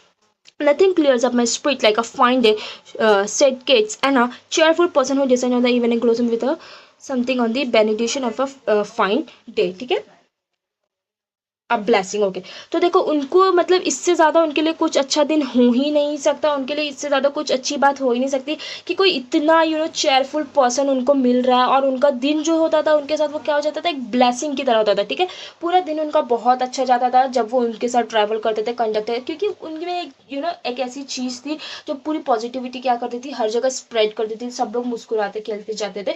और ये उनके साथ एक दिन स्पेंड करना क्या होता था, हमारे ऑथर के लिए एक ब्लेसिंग जैसा होता था, और हम सभी के लिए, कोई अगर इतना अच्छा इंसान मिल जाए सुबह सुबह जाते हुए ही। Okay, and so it was always a fine weather on the polite conductor bus, and his own civility, his considerate address, and good humor bearing. Okay, तो यही कहा जा रहा है कि जो था वो बहुत अच्छा था। ठीक है, हमेशा क्या करता था, लोगों का दिल जीतने की कोशिश करता था, उसका बहुत फ्रेंडली नेचर था। ठीक है, infected his passenger in lighting the spirits, he lighted his own task, he जाइटली was not a wasteful luxury but a sound investment. तो देखो ये चीज़ सोचते थे वो कि क्या करे, वो अपने पैसेंजर को क्या करे, एक अच्छा एक्सपीरियंस दे सके। लेकिन उन्होंने अपने पैसेंजर को एक्सपीरियंस तो दिया, लेकिन इसी के साथ साथ उन्होंने क्या किया, अपना खुद का जो वर्क है वो बहुत अच्छे से क्या कर दिया, लाइटन कर दिया, यानी कि बहुत अच्छे से क्या हो रहा है, वो भी उसको इंजॉय कर रहा है, सब कुछ एटमोस्फियर अच्छा है, उनको भी मजा आ रहा है करने में। तो उन्होंने ये किसी और के लिए क्या किया, मैं क्या करूंगा, दूसरों के साथ अच्छा रहूंगा। तो उनको खुद का, उनको भी इनकम मिल रहा है ना, उनका जो उन्होंने आउटपुट डाला दूसरों के लिए, उनको इनपुट क्या मिल रहा है कि उनका खुद का वर्क एकदम स्मूथ हो गया। वरना कंडक्टर को कितना चिल्लाना पड़ता है, कितना मुश्किल झेलनी पड़ती है, लेकिन इनके साथ ऐसा नहीं हुआ। ठीक है, और इनकी जो इतनी जो कामनेस थी या फिर पोलाइटनेस थी, ये बिल्कुल भी वेस्ट नहीं थी। ये क्या थी, एक इन्वेस्टमेंट थी, कि वो आज दूसरों का दिन बना रहे हैं, वो आज दूसरों के साथ अच्छे करे, तो कल उन तक ये लौट के जरूर आएगी। ठीक है, तो यही कहा जा रहा है। Okay, now I have missed him from my bus route of late, but I hope that only means that he has carried his sunshine to the another route. तो एक दिन हमारे राइटर क्या हुआ है, वो जो बस जिसमें वो कंडक्टर रहता था, उसको उन्होंने लेट होने की वजह से क्या छोड़ दिया। लेकिन वो बहुत इस बात की उम्मीद रखते हैं कि जो हमारा कंडक्टर है वो अगर उनके साथ नहीं है तो किसी और रोड पे वो कहीं और जा रहा होगा और क्या करेगा, अपनी जो सनशाइन है, ठीक है, अपनी जो पॉजिटिविटी है वो कहीं और फैला रहा होगा। मतलब बात समझ आई यहाँ पे, कुछ ऐसा मत सोचना ये क्या था। ये बस यही लिखा हुआ है कि एक दिन हमारे राइटर जो है वो लेट हो गए थे, इसीलिए वो बस में वो नहीं चढ़ सके, तो उनकी वो बस मिस हो गई थी। यानी कि वो बस कहाँ है, किसी और रूट पे। और वो इस बात को लेके बहुत उम्मीद है उनको कंडक्टर से कि वो किसी और लोगों का क्या करोगे, दिन क्या करोगे, बना रहे होंगे इस तरह से। It can not be too widely diffuse in a rather ब्रैप वर्ल्ड। तो जो इंसान इतना अच्छा हो उसको ऐसे इतना आसान नहीं है कि उसकी जो लाइटनिंग है उसको बुझा देना। मतलब समझ लो, उसकी पॉजिटिविटी को खत्म कर देना इतना आसान नहीं है। वो इतने अच्छे थे कि वो हमेशा उनकी मेंटेन रहने वाले। And I make no apologies for writing a panegyric on an unknown bus conductor. I speech और piece of writing and praise highly. तो देखो, और वो इस चीज़ पे बिल्कुल भी अफसोस नहीं करते हैं कि मैंने एक कंडक्टर पे, जिसको तो मैं जानता भी नहीं था, उस पर इतनी बड़ी कहानी लिख दी। नो, वो क्या है, बहुत इस चीज़ को लेके खुश है, इस चीज़ को लेके क्या है, प्राउड है, ठीक है। वर्ड्सवर्थ कौन है, एक वो राइटर है, एक ऑथर का नाम है। और वो ये कह रहे हैं कि वो ऑथर ने अपनी बुक में ये तक लिखा था कि एक उन्होंने किससे लेसन लिया, एक लीच से, लीच यानी कि कीड़े से लेसन लिया। तो उनको ये बात समझ नहीं है, तो इसकी कोई वजह नहीं मिलती कि लोग क्यों नहीं किसी चलते फिरते, या फिर हम ऐसा सोचते हैं कंडक्टर इससे क्या ही लेसन लेना, ये क्या ही सिखाएगा हमें, तो हम क्यों किसी को छोटा बड़ा समझते हैं। जबकि वर्ड्स वर्थ ने एक लीच से यानी कि एक कीड़े से लेसन तक लिया था, उससे भी उन्होंने सीखना चाहा। लेकिन हम पता नहीं क्यों नहीं सोचते ऐसा कि हमें हर कोई सिखा सकता है। हम क्या सोचते हैं कि भाई उससे तो 100 गुना बेहतर मैं हूँ। तो वो यही कहना चाह रहे ओवरऑल। ओके, या it is a matter of general agreement that the war has had the chilling effect upon those little everyday civils of the behavior that sweeten the air। तो वो यहाँ पे ये कह रहे हैं कि हमारे जो वॉर्स वगैरह, वर्ल्ड वॉर 1, वर्ल्ड वॉर 2, इन सब चीज़ों के इफेक्ट की वजह से हम क्या हो गए आजकल, बहुत एक दूसरे से चिढ़ने लगे हैं। एक दूसरे को बोलते हैं तू मेरा क्या ही कर सकता है, मैं तेरा क्या ही कर सकता हूँ, तू मुझे क्या ही काम आ सकता है, मैं तुझे क्या ही काम आ सकता हूँ। और ऐसे इसी छोटी छोटी बातों की वजह से हम क्या कर रहे हैं, हमारा पूरा जो एयर है, ठीक है, हमारे आसपास के जो एटमोस्फियर है उसको क्या कर रहे हैं, बिगाड़ रहे हैं। क्यों? क्योंकि वॉर की वजह से ऑफकोर्स हर चीज़ का नेगेटिव इम्पैक्ट होता है हम पे, ठीक है। तो वॉर तो एक बहुत ही बड़ी बात है, और दो वर्ल्ड वॉर हमने फेस किया है। तो इन सब चीज़ों की इफेक्ट है ये सब।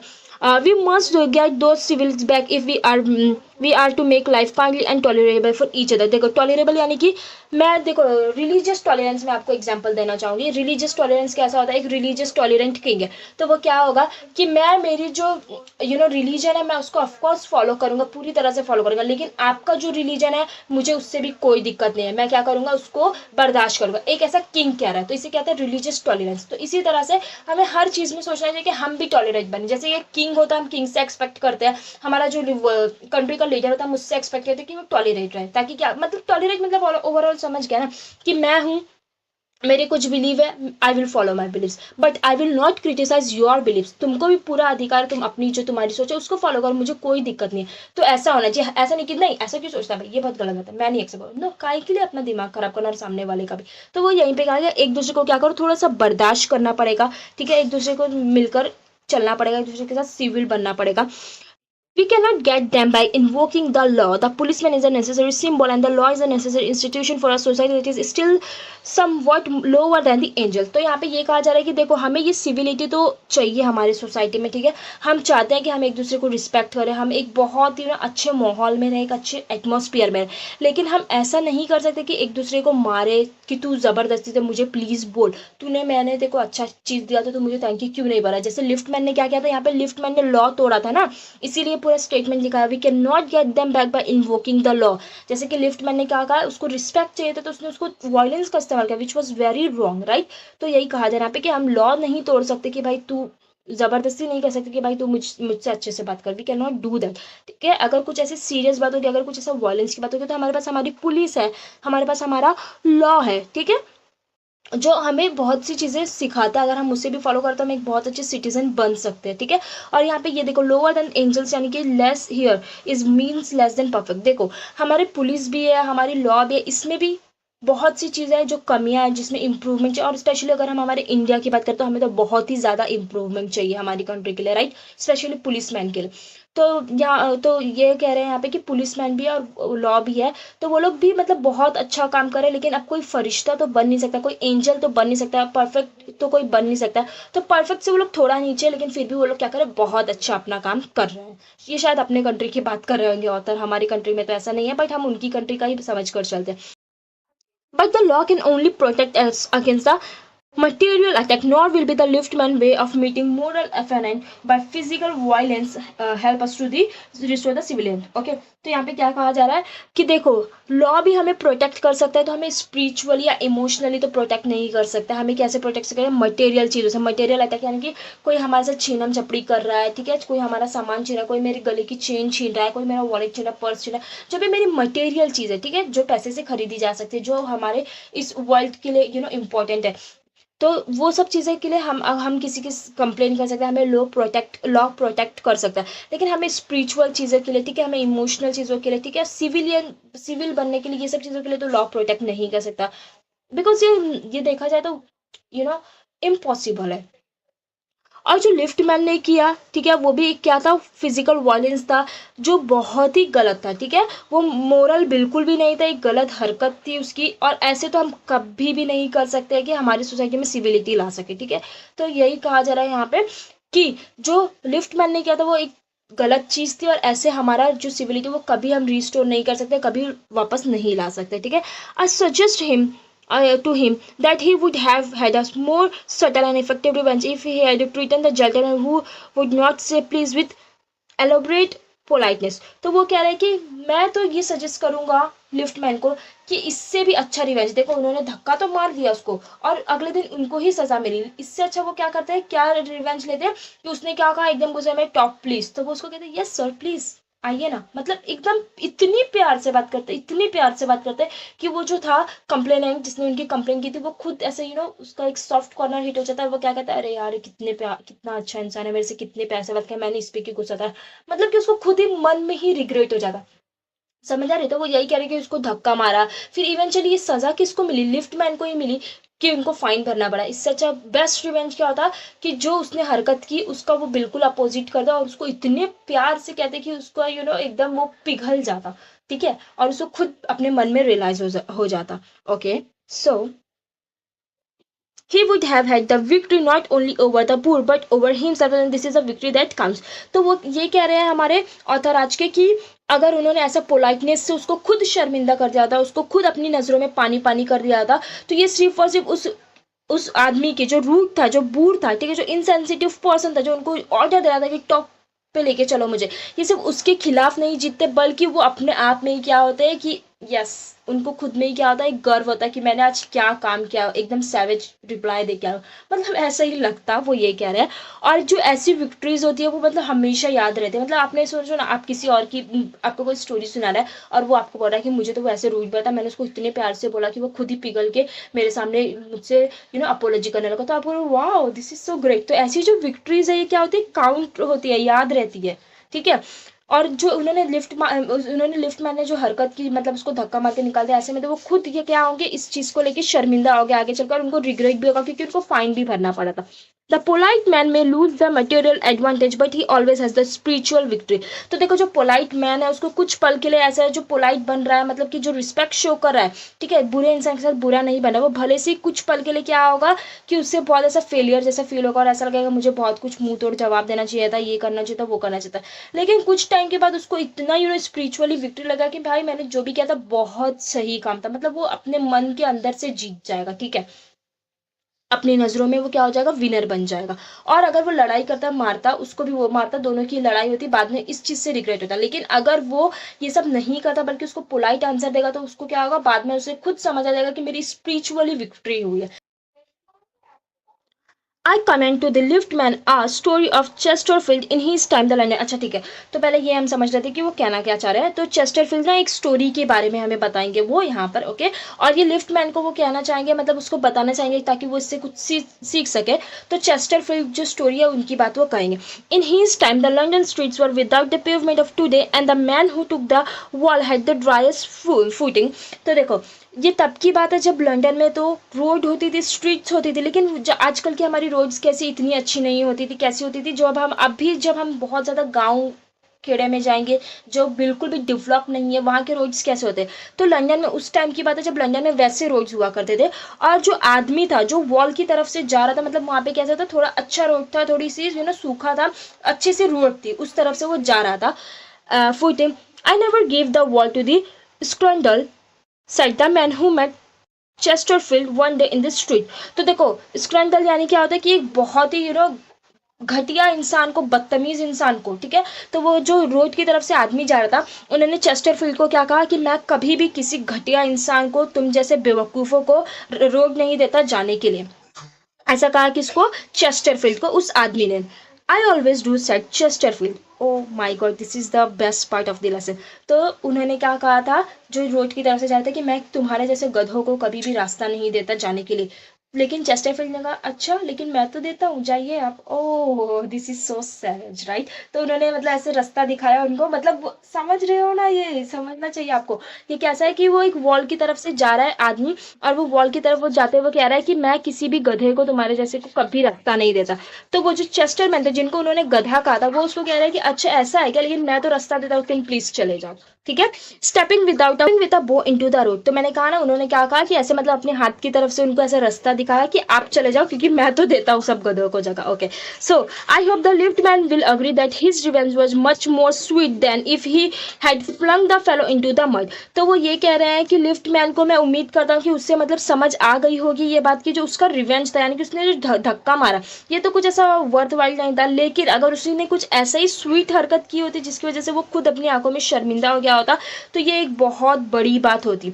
तो बस वो यही कहना चाह रहे हैं अल्फ्रेड जॉर्ज गार्डिनर। तो ये किसकी स्टोरी थी, मैंने शुरू में ही बताया था, अल्फ्रेड जॉर्ज गार्डिनर की, ठीक है। तो इवेंचुअली जो एंड किया ये बहुत ज़्यादा अच्छा है, ठीक है। Flung the fellow into the mud, कि जो उस गधे को खुद कीचड़ दिखा देते और उसकी आंखों में, उसकी आंखों में उसको ही गिरा देते, अगर कुछ ऐसी स्वीट हरकत की होती तो। लेकिन अब तो वो क्या कह रहा होगा कि भाई बहुत मेरे सामने उड़ रहा था ये लिफ्ट मैन, मैंने इसको ही फाइन भरवाया, तो वो खुद खुश हो रहा होगा, तो ये कोई रिवेंज नहीं था। लेकिन अगर वो कुछ ऐसी पोलाइट हरकत करते तो वो आज क्या होता, बहुत ज़्यादा शर्मिंदा होता वो जो कंप्लेनेंट था। Yes guys, so that's it from my side. हमने आज चैप्टर 1.2 भी कंप्लीट कर दिया, और मुझे ऑलरेडी आपसे चैप्टर 1.1 एंड एस्ट्रोलॉजी देकर बहुत अच्छा रिस्पॉन्स मिला है। So thank you so much for that. और आप इस वीडियो पे भी मुझे ऐसे ही रिस्पॉन्स दो, ताकि मैं नेक्स्ट वीडियो इससे भी ज़्यादा जल्दी आपके लिए ला सकूँ। ओके, सो अगर आप लोगों को कोई भी इशू आया होगा या डाउट आया होगा, तो यू कैन आस्क मी, ठीक है, on comment section. And thanks for watching guys, bye bye, take care.